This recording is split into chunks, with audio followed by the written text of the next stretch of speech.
શ્રી કૃષ્ણ, જય શ્રી રામ. અન્નપૂર્ણા રસોઈ ઘરમાં તમારું સ્વાગત છે. તો ચાલો આજે આપણે બનાવીશું મેરી ગોલ્ડ બિસ્કિટની કેક. ચાલો આપણે આજે જોઈએ. તો એની માટે મેં મેરી ગોલ્ડ બિસ્કિટ લીધા છે. એમાંથી આપણે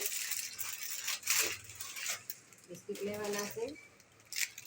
પછી દૂધ લીધું છે, કોકો પાવડર છે અને દરેલી ખાંડ છે. સાકર હોય તો ચાલે, ખાંડ હોય તો ચાલે, અને ઘી છે. ચાલો હવે આપણે બનાવવાનું ચાલુ કરીશું. ચાલો આપણે કેકમાં પૂરણ કરવા માટે થઈ મિક્સ કરી દઈશું ખાંડ અને કોકો પાવડર. કોકો પાવડર મેં 2 થી 3 ચમચી લીધી છે. આપણે સરખું મિક્સ કરી દેવાનું છે આ રીતે.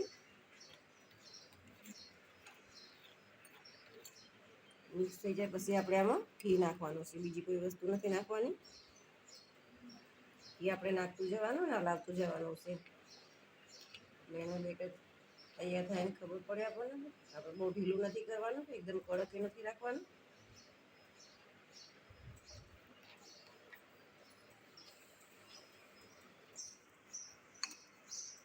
ચાલો આપણો આ તૈયાર થઈ ગયું છે બેટર. હવે આપણે કેક બનાવવા માટે બિસ્કિટ લઈશું. બિસ્કિટ આપણે આ રીતે બંને બાજુ દૂધમાં પલાળી દેવાનું છે. પછી આપણે આ રીતે કરવાનું છે. આમ નીચે પડે નહીં આસાનથી, એ રીતે આપણે બનાવવાનું છે એનું બેટર.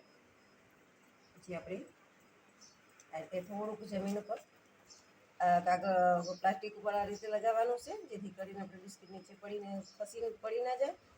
હવે આપણે આ રીતે ઊંધી સાઈડ બિસ્કિટ મૂકવાનું છે. એની ઉપર આપણે ક્લિયર કરવાનું છે આ રીતે.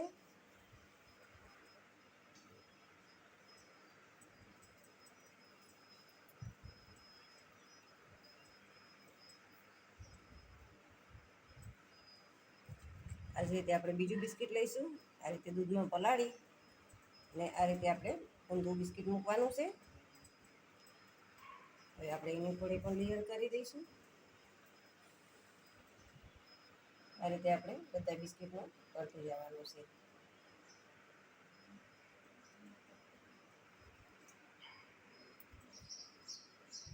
આ સાઈડ સીધી સાઈડ નથી મૂકવાનું, આ સાઈડ ઊંધી સાઈડ મૂકવાનું છે બિસ્કિટ. આ રીતે આપણે આખા પેકેટના કરી દેવાના છે. પછી આપણે આગળ બતાવીશું. ચલો આપણે બધા થઈ ગયા છે. હવે આપણે 2 બિસ્કિટ બાકી છે. આ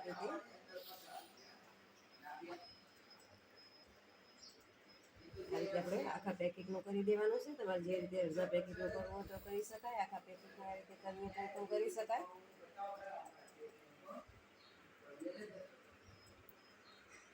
આ રીતે આખા બિસ્કિટ પર કોટિંગ કરી દેવાનું છે. આપણે દૂધમાં પલાળીને જ મૂકવાનું છે, તો આપણે સરસ થશે. પૂરેપૂરું હશે તો આપણે ચોટશે નહીં. સરખું બિસ્કિટ જોડે બિસ્કિટ અને છૂટું પડી જશે. એટલે આપણે આ રીતે કરવાનું છે. આપણા બધા સરસ થઈ ગયા છે. હવે આપણે આ રીતે ચપ્પાના મદદથી સેજ ઉકેળી દેવાનું છે નીચેથી.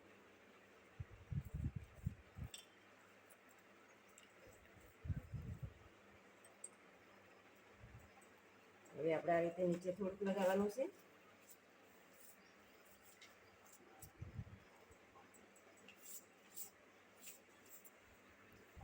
અને આ રીતે આના મૂકી દેવાનું છે. હવે આપણે જ્યાં વધ્યો છે એ રીતે આ રીતે આપણે લેયર કરી દેવાનું છે બધે.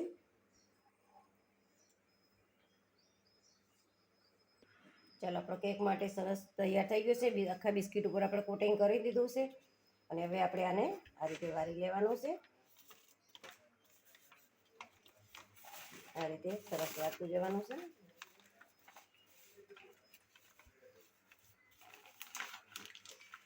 અહીં આપણે રબર કરાવી દેવાનું છે. આ રીતે ફિટ કરી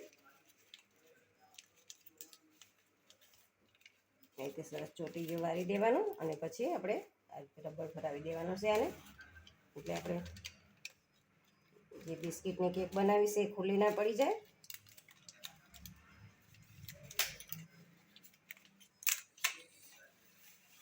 તેની જ રીતે આ બાજુ પણ આપણે રબર ભરાવી દેવાનું છે.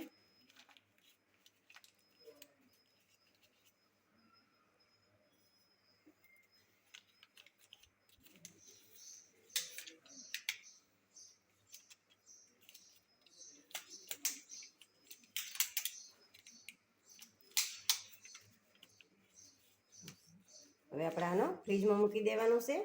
4 થી 5 કલાક પછી આપણે આનો જોઈશું. ચાલો આપણે જોઈ લઈએ આપણી કેક બની ગઈ છે.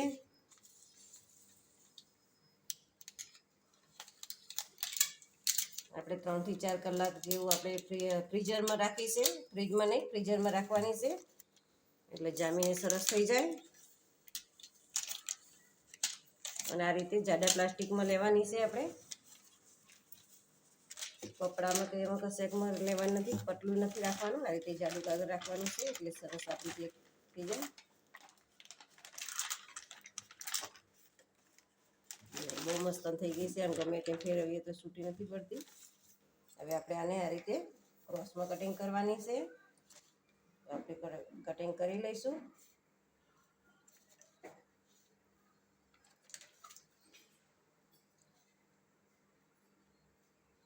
એકદમ કડક સરસ થઈ છે.